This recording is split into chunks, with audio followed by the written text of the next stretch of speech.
9. El relato de Kathy, Anne-Marie y Nata. Carretera Nacional 634 a Coruña, España, marzo de 2016. Afirma Foret que antes de llegar al final de su biografía le gustaría que se incluyese otro relato. Es el único que no protagoniza Louis Foret. Él lo escuchó de la boca de alguien que a su vez lo escuchó de la boca de un cabo del Parque de Bomberos de Arzúa. Todos lo conocen como el Cabo Ruscus, aunque en realidad se llama Rubén, y nunca se ha parado a explicarles a sus compañeros el motivo de su apodo. Ruscus es un hombre rubio, espigado y atlético. A simple vista nadie diría que es un tanto medroso para ser bombero. Por ejemplo, el Cabo Ruscus sabe que si les comunican una emergencia en carretera el espectáculo no va a ser agradable. Cuando eso ocurre, una lagartija sube por su estómago hasta el esófago y utiliza el rabo para atragantarle. Por mucho que trague, no es capaz de desalojarla en varios días. Generalmente el motivo de la emergencia en carretera es la excarcelación de cuerpos. Cuando eres bombero, cuerpos tiene que ver con muertos. Si están vivos, es aún peor. Lo que nunca están es ilesos.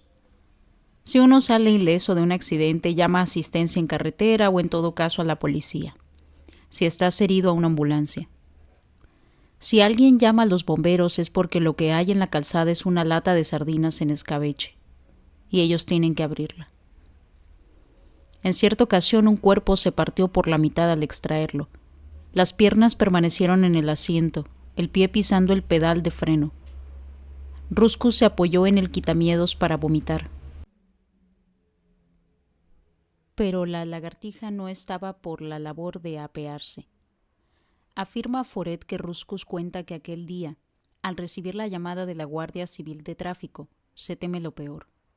Lo único que le dicen es que ha habido un accidente en la Nacional 634, a la altura de Teixeiro, y que se requieren sus servicios.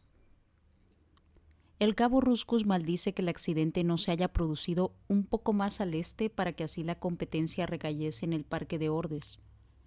El pabellón prefabricado de Uralita en el que se hace guardia le inspira poco heroísmo.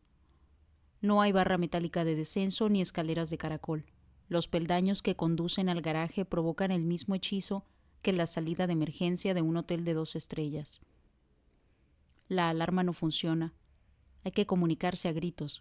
Y todo el edificio desprende olor a grasa y doritos de la máquina expendedora. Ruscus avisa a un compañero que dormita en el sofá de la sala común y que se enfada con él por despertarle. El sargento Reza suele estar de mal humor. Es un hombre de unos 40 años y corta estatura. 1 centímetro menos y no podría haber sido bombero. Ruscus, desde su atalaya de casi 2 metros, siempre ha visto a los bajitos como seres gruñones y malhumorados. Esa tarde, mientras releía Goldfinger, es un enamorado de las novelas de James Bond, le había llamado la atención que la escasa estatura de Auric Goldfinger provocase la desconfianza de Bond. Reza refunfuñaba todo el camino en el vehículo de rescate. Dice que espera que no los hayan llamado por una gilipollez. Lo que se sobreentiende en las palabras del jefe del equipo de Ruscus es que se enfurecerá si no hay muertos. Todo lo contrario que él, que desea algo leve, un choque intrascendente que haga de convocar a los bomberos una exageración. Se dice que en cualquier caso su deseo es más humano que el de su compañero. Quizás habría que recordarle al Cabo Ruscus que hace un momento su mayor deseo era que el accidente fuera competencia del Parque de Ordes, así que su prioridad no es exactamente el bienestar de los ocupantes de los vehículos, sino el suyo propio. No le apetece tener un rabo de lagartija atravesado en el gaznate durante una semana, como una de esas botellas de licor con un lagarto sumergido que servían en los restaurantes chinos cuando era niño. La lagartija da un salto al llegar a la Nacional 634. La carretera está cortada. La policía desvía los automóviles por vías secundarias. A lo lejos se distingue un coche, o lo que queda de él. Sabe que es un coche porque tiene ruedas. La parte frontal está tan aplastada que el capó gris parece un envoltorio de papel de plata. Los ocupantes del micro están todos ya muertos. Ya te lo avanzo. Dice el sargento Reza. ¿Cómo eres capaz de distinguir que es un micra? Joder, tampoco tienes ni idea de coches, Ruskus. ¿De verdad? ¿Por qué te hiciste bombero? Ruskus no contesta. Se supone que los bomberos apagan fuegos. Cuando le comentaron lo de extraer cadáveres de los coches, ya era demasiado tarde. Unos 30 metros más allá, a considerable distancia del micra, hay un Audi Q5 con la parte delantera muy dañada. Los dos coches mantienen la horizontalidad, aunque en el caso del micra, de no ser por las ruedas, costaría distinguir qué parte es la superior y cuál la inferior. Los ocupantes de los asientos traseros del Q5, dice Reza, pueden estar vivos. De hecho, apuesto a que lo están, si es que iba alguien allí. El conductor y el copiloto no, esos han fallecido. Ha sido un choque frontal brutal. Entre un Q5 y un micra ya sabes quién lleva las de perder. Prepárate para un bonito espectáculo en el amasijo gris de ahí. La lagartija de Ruskus se revuelve en su interior. ¿Cómo es posible que su compañero hable con esa tranquilidad de vivos y muertos? Descienden de un salto del camión. Ruskus se siente estúpido con el traje ignífugo en mitad de la carretera. Siempre se siente estúpido vestido de bombero cuando no hay fuego. Dos agentes de la Guardia Civil los saludan con seriedad llevándose la mano a la sien. Junto a ellos una mujer morena y pesada sostiene en brazos a un niño de unos 20 meses que llora con monotonía. Buenas tardes, dice el guardia civil de mayor graduación. Procedan, por favor, a la excarcelación de los cadáveres del Nissan Micra. Creemos que son 3. El sargento Reza le dedica a Ruskus un rictus de triunfo. La lagartija da 3 coletazos. ¿No es mejor que saquemos primero a los del Q5? Hay más posibilidades de que estén vivos, comenta Reza. El guardia civil lo mira con cara de pocos amigos. Luego señala a la mujer a su lado. Aquí están los ocupantes del Q5. Los dos bomberos observan de arriba abajo la estampa de la Madonna con niño y sobrepeso. Bajo una chaqueta 3/4 turquesa asoma un traje de fiesta demasiado ceñido. El niño, pese a lo pequeño que es, viste camisa blanca y pajarita roja al cuello. Su llanto inconsolable se derrama por la carretera. El sargento Reza agarra por el brazo a su homólogo de la Guardia Civil y trata de apartarlo un poco de la mujer sin lograr moverlo ni un centímetro. ¿Están ilesos?, cuchichea Reza. La Madonna sabe que están hablando de ella y, como quien no quiere la cosa, acerca la oreja para captar la conversación. Ella se encuentra algo conmocionada. Estamos a la espera de una ambulancia. Pero sí, parece que están ilesos. ¿Y conducía ella? No iba a conducir el niño, ¿no? El sargento Reza aprieta con rabia sus pequeñas piernas contra el asfalto. Así es. Fue ella quien avisó del accidente. Eso es imposible. Completamente imposible. Mire cómo está el habitáculo del conductor. Señala el Q5. Efectivamente, el asiento del conductor es el más dañado. El parabrisas está hecho pedazos y el airbag cuelga flácido hacia afuera como ropa de cama tendida a secar. El guardia civil suelta un bufido. Mire, mi amigo, les hemos llamado para que excarcelen los cadáveres del Micra. Si quería ser Kojak, no haberse hecho bombero. El sargento Reza refunfuña una vez más. Barre el aire con la mano por encima de su cabeza y se dirige hacia el coche gris. Antes se detiene en el camión y coge la cizalla y el separador para abrir una tercera puerta en la parte trasera del Micra, la única que es algo más que un montón de chatarra. Ruskus lo escolta. Es entonces cuando ve a la niña de 10 años. La lagartija también la ve porque asoma la cabeza por su boca. Aunque parecieran irreconciliables, la huida a la carretera del hombre que sería Louis Foret propició una pronta reconciliación entre Kathy y Anne-Marie. En el fondo era lógico. Las unía algo más que una amistad de la infancia. Tenían más en común que haber sido uña y carne. Eran compañeras de odio. Nada ata más que eso. Compartían el odio por el hombre que ya era Louis Foret. Fue Kathy quien dio el primer paso. Anne-Marie, aún muriéndose de ganas, era incapaz de hacerlo. Sería incapaz de pedir perdón porque, en su opinión, no había hecho nada imperdonable, y en esos casos siempre se hace más difícil solicitar el indulto.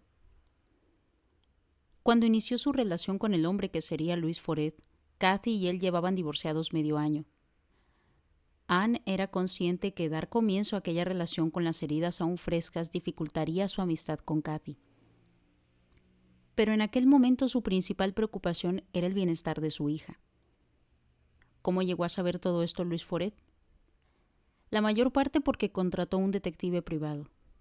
Afirma que lo hizo simplemente para documentarse para la que sería su última novela antes de esta biografía. La novela que tituló Disparando rayos de tristeza. La realidad es que esta actitud no lo hace parecer más agradable a nuestros ojos. Kathy y Anne se citaron en un café de su ciudad natal, un viejo café a la entrada del casco histórico con mesas de tablero verde y paredes revestidas de madera oscura. Anne llegó la primera, nerviosa, mordiéndose las uñas con sus largas cuchillas. Cuando vio entrar a Kathy se puso de pie. Sobre el cuerpo de Anne caía elegante un mono negro de marca. La elección no había sido la más correcta, pues se la veía mucho más alta que a su antigua amiga. Alta y altiva comparten raíz, afirma Foret. Anne se preguntaba cuál sería la reacción de Kathy. ¿Le daría 2 besos? ¿Le estrecharía la mano? ¿O simplemente se sentaría? De ningún modo. Esperaba que sin mediar palabra la rodease con fuerza entre sus brazos. A Anne se le cayeron las lágrimas a borbotones. ¿Cómo era posible que Kathy ni siquiera conociera a su hija más allá de cuando se cruzaban por la calle y hacía que no se veían? Tengo tantas ganas de conocerla, dijo Kathy. Y yo de que la conozcas. Espero que no se parezca a él. A veces me lo recuerda. Pasaron muchas horas juntos. Kathy ensombreció su gesto. Pero solo se parece a su parte buena, se apresuró a añadir Anne. No recuerdo cuál es esa parte. La parte de la que nos enamoramos. Kathy frunció el ceño. Cuando conozcas a Nata lo recordarás. Anudaron las manos. Las de Anne seguían temblorosas.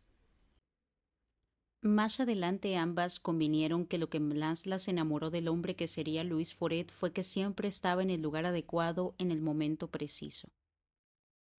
Kathy se acostó por primera vez con él porque aquel profesor de francés al que no había vuelto a ver se había ausentado del ciclo. Anne se lo había encontrado cuando el padre biológico de Nata la dejó tirada. Se refugió en un lugar recóndito, pero no lo suficiente para el hombre que sería Louis Foret. En cuanto al padre de Nata, como el profesor de francés, se había esfumado, desvanecido. Parecía que aquellos hombres no hubieran tenido más función que empujarlas a acostarse con el hombre que sería Louis Foret. Empujarlas a empujarlo a convertirse en Louis Foret. Esa misma noche, después de que Kathy acompañase a Anne a buscar a Nata al colegio y cenasen las tres juntas una pizza tropical en la vivienda de Anne, que había compartido con el hombre que sería Louis Foret, las dos mujeres se besaron en la boca por primera vez.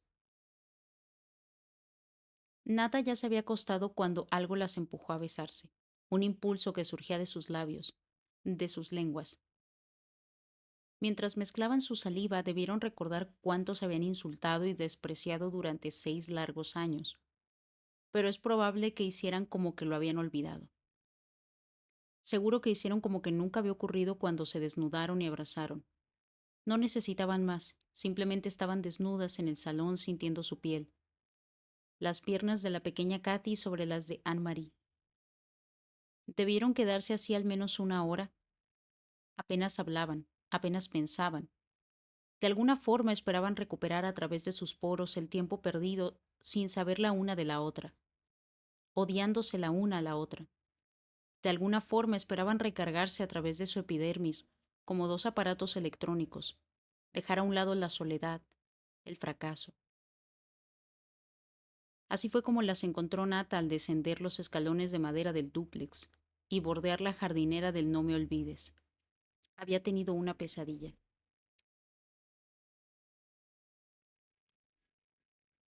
¿Qué hacen? Les preguntó con voz afónica. No lo hizo horrorizada ni como un reproche. En su voz simplemente había curiosidad. Era una niña curiosa. Nada, cariño, estamos dándonos un abrazo porque hace mucho tiempo que no nos vemos. ¿No lo ves? ¿Y por qué están desnudas? Porque tenemos calor. ¿Tú no tienes calor? Realmente hace un poco de frío. Yo no. Pues entonces tú no te desnudes. Hubo un momento de silencio, que Nata rompió. ¿Puedo abrazarlas yo también? Claro, cariño, ven aquí.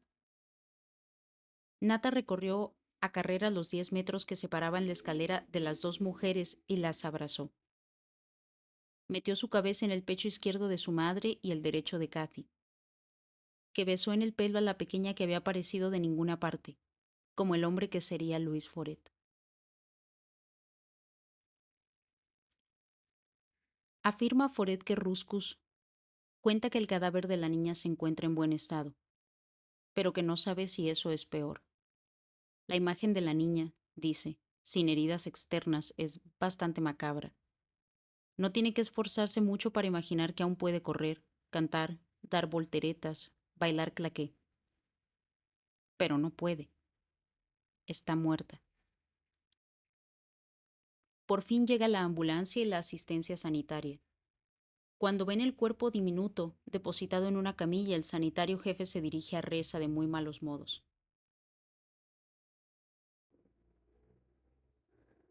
¿Por qué diablos han sacado a la niña antes de que llegáramos? ¿No ven que pudieron haberla dañado? No, dice Reza furioso porque todo el mundo le lleva la contraria esa tarde. No podíamos dañarla porque estaba muerta. Es el médico forense quien tiene que determinar eso. Llevo 20 años de bombero, soy capaz de distinguir un cadáver. Informaré de su comportamiento negligente. Más les vale que determinemos que la niña ya estaba muerta cuando la extrajeron, porque si no, se les va a caer el pelo. Muy bien, dice el sargento de bomberos, acercando su cara a la del otro como un borracho que discute en un bar. Haga lo que le plazca. Yo también incluiré en mi informe una nota sobre la tardanza en su llegada.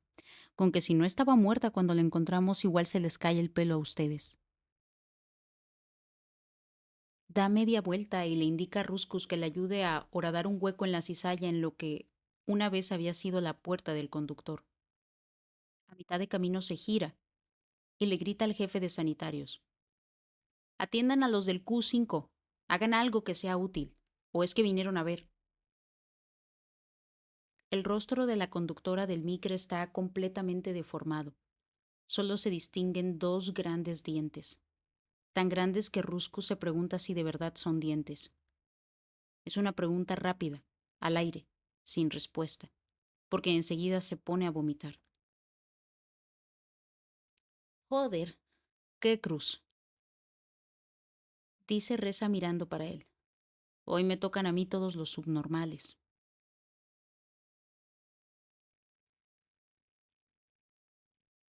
Las paletas de Anne-Marie debieron asomar como dos bloques de hielo cuando Kathy se lo propuso. ¿No te interesa saber qué es lo que hace? Le preguntó Kathy. La verdad es que no. Llevaban 3 años viviendo juntas cuando a Kathy se le ocurrió la idea. Anne era partidaria de pasar página. Su vida había dado un giro. Ahora la compartía con una mujer, y aunque no era lo que había imaginado, había encontrado una estabilidad. Eso le escribió a una compañera de trabajo en una carta que llegó a las manos de Foret. Kathy es más apasionada que yo, escribió. Siempre lo ha sido. A veces pienso que no le correspondo como espera, pero nunca me he sentido más comprendida. A los 40 años, afirma Foret, Anne consideraba que la comprensión era la mejor base para una relación. Por eso le extrañó cuando Kathy le hizo aquella proposición. Para ella, el hombre que ya era Luis Foret era poco más que un mal recuerdo, una reminiscencia que su hipocampo se había forzado por suprimir. Anne no creía que hubiese demasiado para aprender del pasado. Kathy era distinta. Kathy era capaz de albergar un rencor que Anne no comprendía. Kathy era incapaz de olvidar. No había olvidado lo que le había hecho a Anne-Marie casándose con el hombre que sería Luis Foret. Pero al menos lo intentaba. Eso no quiere decir que no lo odiase por momentos. En ocasiones, la manera en que él las dejó tiradas a ella y a Nata tan despiadada, tan humillante, era suficiente para calmar su animadversión. Bastaría con imaginarlo corriendo mientras madre e hija esperaban. Sonreiría al pensar en la denuncia de su desaparición a la policía cuando 3 o 4 vecinos aseguraron haberlo visto despreocupado y vestido con ropa de deporte. ¿Alguna señal de nerviosismo? ¿De peligro? ¿De amenaza? Ninguna, agente. Sonreiría al pensar en la mueca del policía. Señora, no podemos hacer nada si su marido se ha ido voluntariamente. El caso es que Kathy quería saber cómo le iba al hombre que ya era Luis Foret. En su fuero interno deseaba que le dijeran que le iba mal, que estaba arruinado, enfermo, hasta que se había muerto. El hecho de no haber vuelto a verlo, de no saber nada de él, la llevaba a pensar que la posibilidad del fallecimiento no era disparatada. Quería saber, eso era todo, un todo opuesto al de Anne, que quería mantenerse en la ignorancia. La disputa la ganó Kathy, y visitaron a un detective privado para que investigara el paradero de quien ellas desconocían que era Luis Foret. El hombre las recibió en un despacho minúsculo, rodeado de estanterías con tomos de legislación y 3 sillas de cuero giratorias. Las escuchó con atención y les pidió que le contasen todo lo que pudieran de su relación con el sujeto al que querían investigar, porque querían investigarlo, y datos de la vida que ambas llevaban ahora. Pidió entrevistarlas por separado. ¿Para qué quiere todo eso?, preguntó Kathy. Cuantos más datos sea capaz de recabar, más fácil me será dar con el sujeto y proporcionarles una información más completa, les explicó él. Era un hombre con ojos saltones y rizos grises, que parecían el relleno desperdigado de un cojín. Solo les cobraré por información que reciban. Si no lo encuentro, no pagarán nada.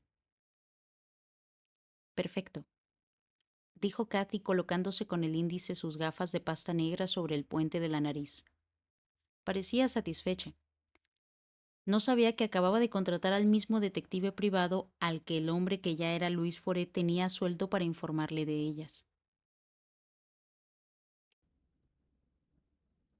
Afirma Foret que Ruscus cuenta que a la tercera ocupante del Micra, la que viajaba en el asiento del copiloto, se le han incrustado las gafas de pastas negras en los ojos y los pómulos. Debe de haber estrellado la cara contra el salpicadero. Como es tan bajita, no se ha precipitado contra el parabrisas, pero el resultado es el mismo. El golpe la ha matado en el acto. Al menos no habrá vivido lo suficiente como para ver su cara convertida en una máscara antigas. El cabo Ruscus decide tras verla que dejará el cuerpo de bomberos y reanudará la carrera de arquitectura que en su día abandonó.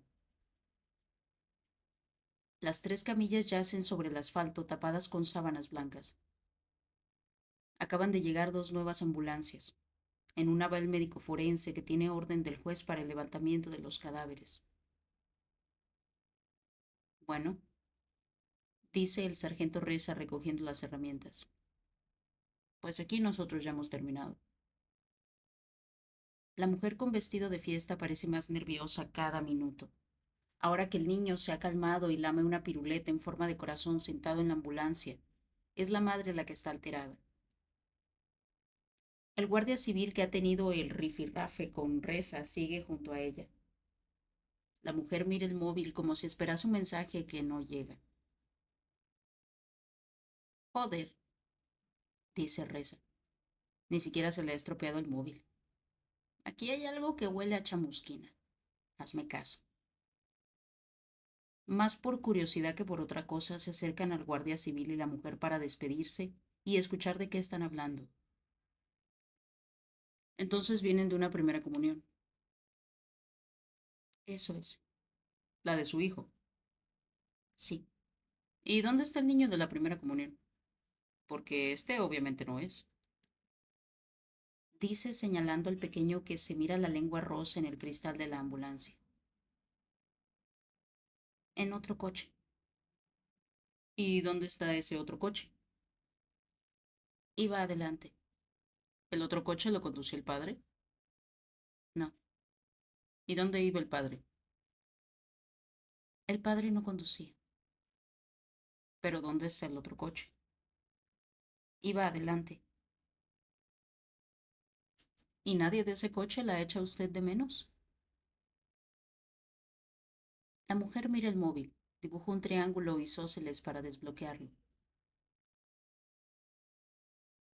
La carretera está cortada. Pero, hombre, podrían preguntar cómo están usted y el niño. Estarán acompañando a mi marido. ¿Acompañarlo a dónde? A la cárcel. El guardia civil da un pequeño salto.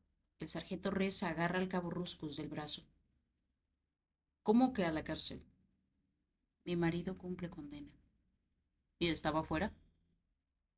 Sí, de permiso. ¿Por qué motivo? La mujer repite irritada el triángulo para desbloquear el móvil.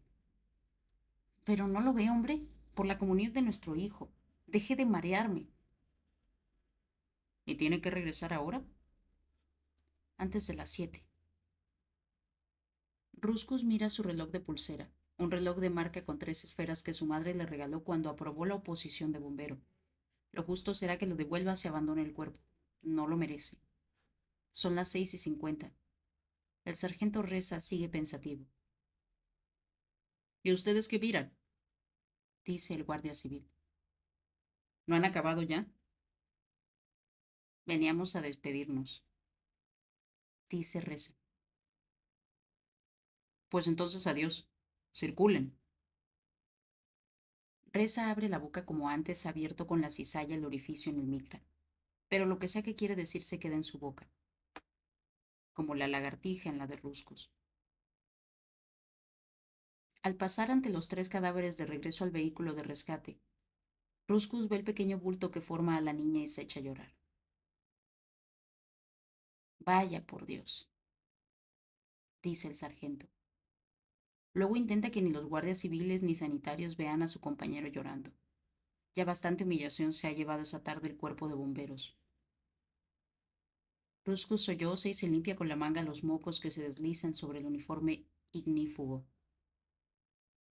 Venga, Ruscus, no te vengas abajo. ¿Tú no eres el de las novelas de James Bond? Pues ya saben lo que dice. Vive y deja morir.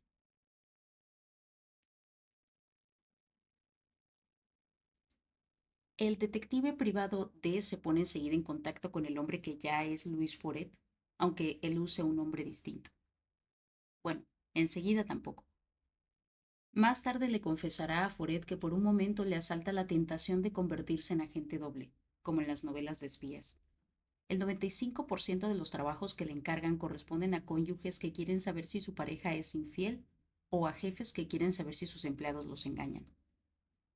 Las sospechas de infidelidades suelen provenir de una de las partes, rara vez de ambas.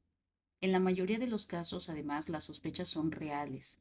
La experiencia le dice al detective D que quien intuye que le están poniendo los cuernos es porque es un cornudo de competición.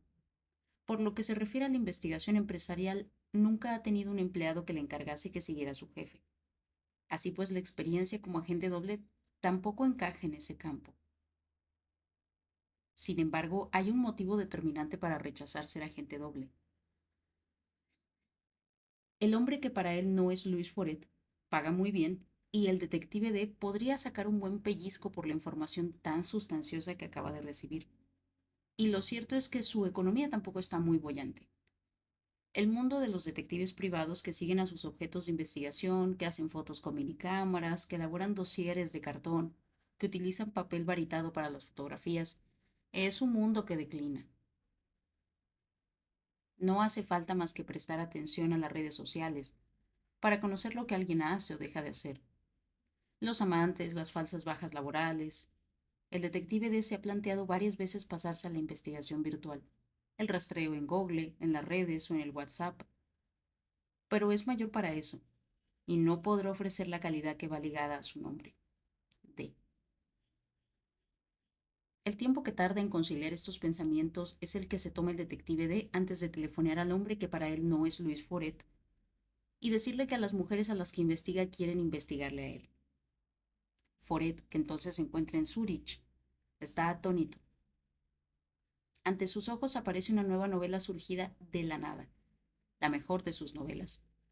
Pero aún no puede contarla porque es fácil que Kathy y Anne lo descubran. Pueden no haber sido las mejores esposas del mundo, pero de tontas no tienen un pelo.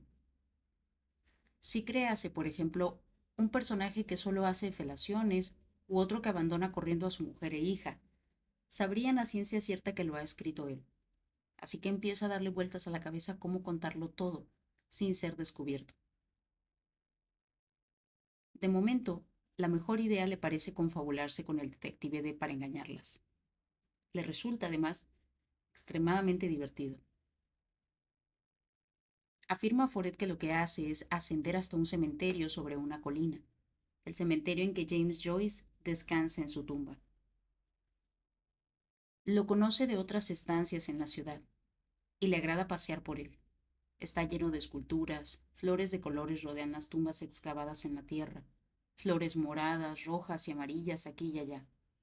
Deambula con una vieja Leica en la mano leyendo las inscripciones de las lápidas, hasta que se detiene ante una piedra cuadrada y maciza. Es reciente y no muy hermosa, pero es perfecta. Extraña y radicalmente perfecta. Pone Michel Dupont, 1997-2014. Y luego esta leyenda. Je pense qu'il n'a rien compris. Creo que no he entendido nada. ¿Acaso es posible un epitafio más adecuado? Le hace varias fotografías. Más tarde encarga un pasaporte suizo a nombre de Michel Dupont, fechado en 2013. Le entrega al hombre que lo falsifica una foto suya actual para el documento. Luego contrata a un acompañante, pero no se acuesta con ella. Únicamente utiliza la Leica para una sesión de retratos.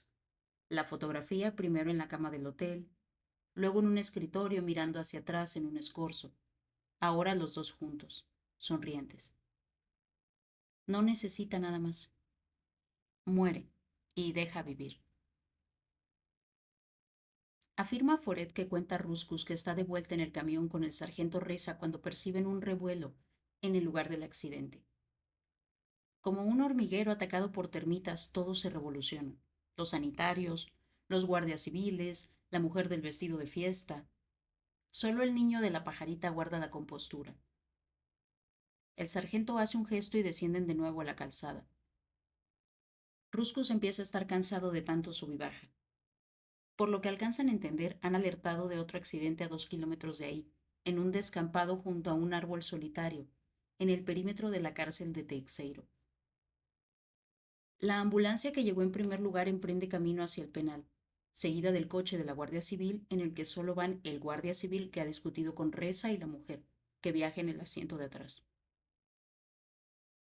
Esto último les parece extraño. ¿Qué pinta la mujer en la escena de otro accidente? El segundo guardia civil permanece rellenando papeleo junto al forense. El sargento Reza regresa a la cabina del vehículo de rescate y escolta la caravana de coches hasta la cárcel, aunque nadie lo haya invitado a hacerlo. El olor a chamusquina es cada vez más fuerte. No lo taparía ni un cargamento de Doritos. Entre el árbol y la prisión reposa un hombre calvo boca arriba, barba de 5 días, mirada triste. Viste traje beige y una corbata marrón oscura, demasiado ancha. El traje está manchado de verdín, arrugado, desastrado. El hombre debe llevar bastante tiempo allí abandonado. La mujer se echa a correr, se abalanza a abrazarlo. Los dos bomberos siguen el espectáculo desde el único árbol cerca del borde de la carretera. El guardia civil intenta apartar a la mujer para que los sanitarios atiendan al hombre, que yace sobre las malas hierbas. Le toman el pulso, revisan distintas partes de su cuerpo. Dicen que no con la cabeza, mientras la Madonna forcejea con el agente. Hacen una llamada telefónica. Pronto llega otra ambulancia con el forense en el asiento del copiloto. Llega también el otro guardia civil. Desde la prisión se unen un policía nacional, un funcionario de paisano y un guardia de seguridad. Juntos conforman un hervidero de uniformes y confusión. Vaya, pues ya están todos. Solo les falta el indio, dice Reza. Luego se hurga en el bolsillo del chaquetón ignífugo y saca un paquete de tabaco. Se mete un cigarrillo en la boca y enciende el mechero. ¿Vas a ponerte a fumar aquí? Le pregunta Ruskus más asombrado que incómodo. A esas alturas, después de haber decidido dejarlo todo, no va a indignarse por un pitillo. ¿Sí? ¿Quieres uno? Le ofrece la cajetilla. El cabo extiende las palmas de las manos como diciendo, ¿por qué no? Mientras aspiran las primeras caladas, el sargento le dice, ¿puedo hacerte una pregunta? Ruskus se encoge de hombros. ¿De dónde viene lo de Ruskus? Dibujando volutas ven a la mujer de la chaqueta turquesa derrumbarse y gesticular. Me lo puso mi madre, cuando era un bebé y se quedó. Ya, pero ¿qué significa? El guardia civil que ha llegado el último pasa a su lado. Es un chico muy joven. Le piden que les informe. Está muerto, reventado por dentro. Era el marido y conducía el Q5. Venía de la comunión de su hijo y había bebido bastante. Volvía a la cárcel después del permiso donde cumplía condena por tráfico de drogas. Le quedaban 3 meses para el tercer grado. El hombre tuvo un despiste y se llevó por delante al micra. La esposa iba detrás en otro coche con el niño de la comunión y otros familiares. Él le había pedido expresamente conducir solo aquella tarde después del accidente. Salió lo del Q5 dolorido y vio que había matado a las 3 ocupantes del micra. La idea se le ocurrió a la mujer, le dijo que fuera caminando a pie hasta la prisión. Ella diría que condució el vehículo, no había bebido, no tenía antecedentes, no había peligro. Él caminó con dificultad hasta ver los muros de la cárcel, pero su cuerpo no aguantó más y se desplomó a escasos metros de la puerta. Reza se da un toque triunfal en la aleta de la nariz mirando para Ruscos. Es una pomada. ¿Cómo? Que Ruscus es una pomada. Cuando mi madre parió tuvo unas hemorroides terribles y le recetaron Ruscus. No sé por qué empezó a llamarme así y se quedó. El sargento Reza le mira estupefacto. Luego empieza a reírse a carcajadas. ¿Te llamas como una pomada para las hemorroides? Ruscus también se ríe. Reconoce que tiene gracia. El joven guardia civil que les ha dado la información les reprende. Oigan, no se rían. Aquí hay un difunto. Y deje de fumar aquí, por Dios. Vaya imagen están dando. Pero Ruscos y Reza no pueden parar de reír. Dos bomberos uniformados apoyados en un árbol, fumando, partiéndose de risa mientras se levanta un cadáver. No, no es una imagen tan mala después de todo, piensa el cabo Ruscos. Kathy y Anne-Marie reaccionan con un silencio a la noticia de que su ex marido ha fallecido. Ojean las fotos con detalle, se pasan las pruebas la una a la otra. El nuevo nombre, la nueva identidad, la nueva esposa. Es bastante más joven que ellas. Una chica de ojos tristes, no se les ve felices. Su alegría parece fingida. ¿Y por qué habría cambiado de nombre? ¿Qué negocios turbios le habrían llevado a Zurich?